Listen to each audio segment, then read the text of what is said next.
Next we have Hallie Turner, and I got to meet Hallie a couple years ago at a 350.org event, yay. She's a 10-year-old climate activist, yay, a 10-year-old climate activist from Raleigh.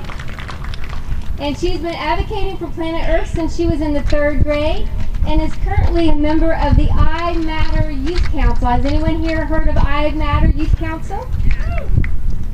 She hopes her writing and speaking will inspire others to help protect the world they share. Please help me welcome Hallie.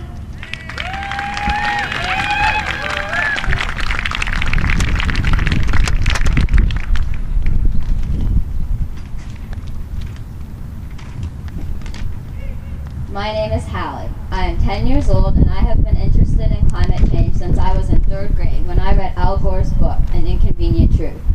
What I read scared, surprised, and most of all angered me. After researching online and reading many books, I had learned about this huge problem that threatened everyone on Earth and Earth itself's survival, and I had never heard about this before now.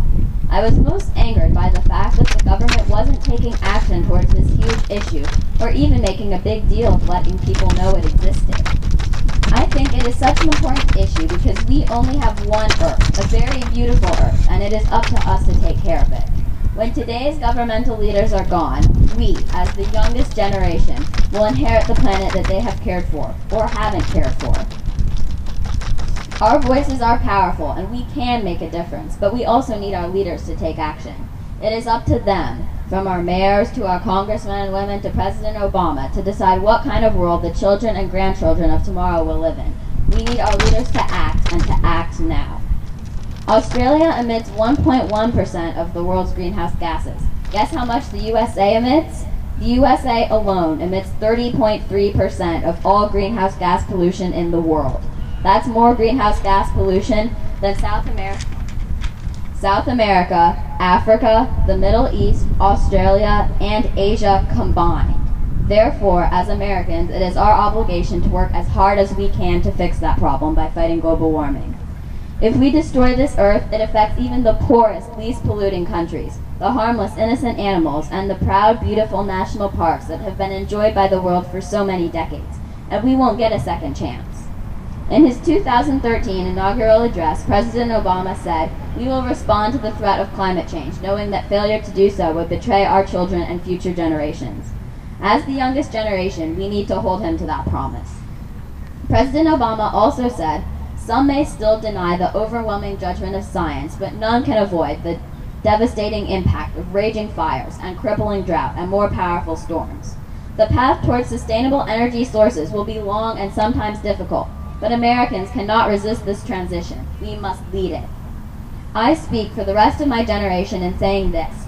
I don't want my children and grandchildren to grow up in a world where extreme droughts and hurricanes like Sandy or Katrina are normal, a world where harp seals, penguins, and polar bears are extinct, and a world where our coastlines look totally different because the West Antarctic ice shelf has melted into the sea. We need to speak for the trees that are being cut down, the atmosphere that is being used as a garbage can, and islands like the Maldives that are in danger of disappearing due to rising sea levels, because those things can't speak for themselves. If we don't change our ways now, Glacier, Denali, Yosemite, and Yellowstone might never be the same again. Climate change is happening here, it's happening now, and it's affecting every living and non-living thing on this planet. One way I got involved in activism was by joining the I Matter Youth Council of an organization called Kids vs. Global Warming. Alec Loers started Kids vs. Global Warming 6 years ago when he was just 13. He felt that the youngest generation needed to take leadership on climate change. He knew how powerful our voices could be. Solutions to climate change do exist. Americans should be aware of them and should know that their president is ready to support them. The voices of youth can make a difference, so don't be afraid to speak up. Please let your leaders at all levels know how important an issue climate change is and how important it is that we as a country fight as hard as we can to put an end to it. To keep spreading this message, I will be helping to organize a march in Raleigh on September 28th. If you would like to be part of the march, I can use your help.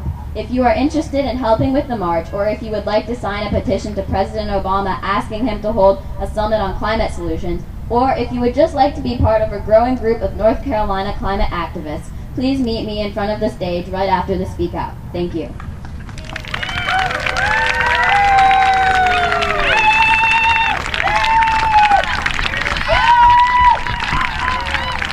See, that gives me hope when we have someone like Hallie